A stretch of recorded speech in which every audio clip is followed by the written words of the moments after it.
There was this weird sense of nostalgia when I watched this video 2 years ago. This is a Let's Play of Stuntman, a game that never really had competition and never left the this is fine phase. Even to this day, not many games use this simple to modify premise. This month marks its 21st anniversary, and I wanted to talk about it. It's not talked about enough. I wanted to write something, but that didn't go over too well. Too many places called the pitch too niche, and that's fair. It's kind of a very niche game. Others just didn't respond, or some just weren't so receptive to interviews. But hey, it's probably better as a video anyway. In the days of its infancy, the stunt performer's profession was pioneered by the daring and ingenuity of acrobats and circus acts.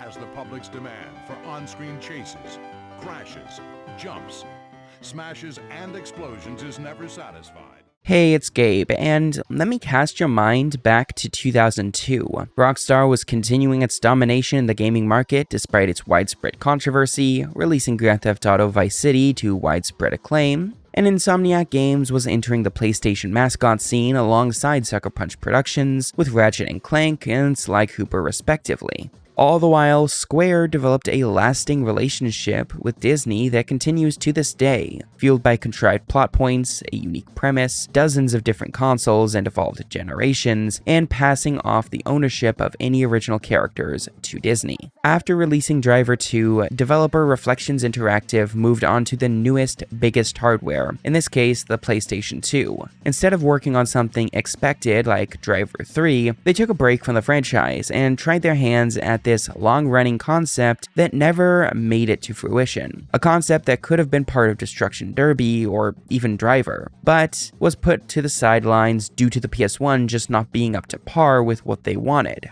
Instead, Stuntman turned into a testament to the improved PS2 hardware. For those out of the know, Stuntman is a PS2 game released in 2002. Developed by Reflections Interactive and published by Atari, it has the player act as a stuntman for a handful of fictional films based on real-world flicks. Think Indiana Jones, Batman, Dukes of Hazzard, James Bond, the popular ones that might have cars in them. You go through an action-packed scene following directions shouted in your ear by the director. Things like running into cars, overtaking a vehicle, ramming into boxes, doing U-turns, things like that. You have a limited time to complete these stunts, and should you fail too many, the director will call for a reshoot, and you have to do the entire scene all over again. What might be one of my favorite features in this game is the use of cutscenes and actual gameplay footage spliced in, taken from key stunts you've pulled off after each film is complete. It was cool seeing this predetermined scene slapped onto a major stunt that you may or may not have pulled off. It was a very cool idea that once again kinda proves that the PS1 would have forced it to end up a lot different than what we got. Unfortunately, this series won't get another shot.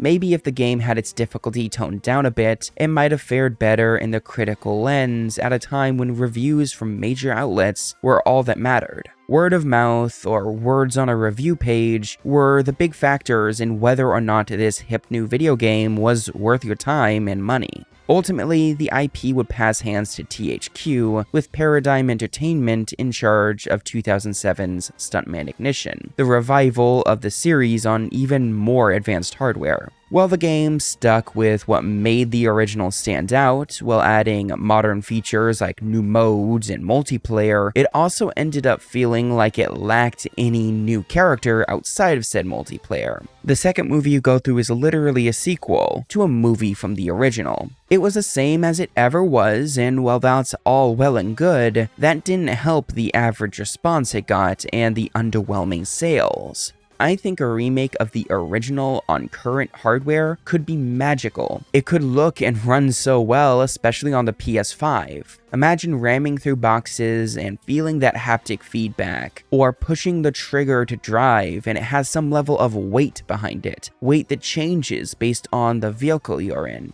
Alternatively, a spin-off on the PSVR 2 or some other VR headset would work wonders in keeping you immersed. You have to look to your left to see how good or bad you're doing while keeping your eyes on the road. Just rework the difficulty a bit, make it a bit more forgiving. That's really the biggest hurdle, difficulty optimization.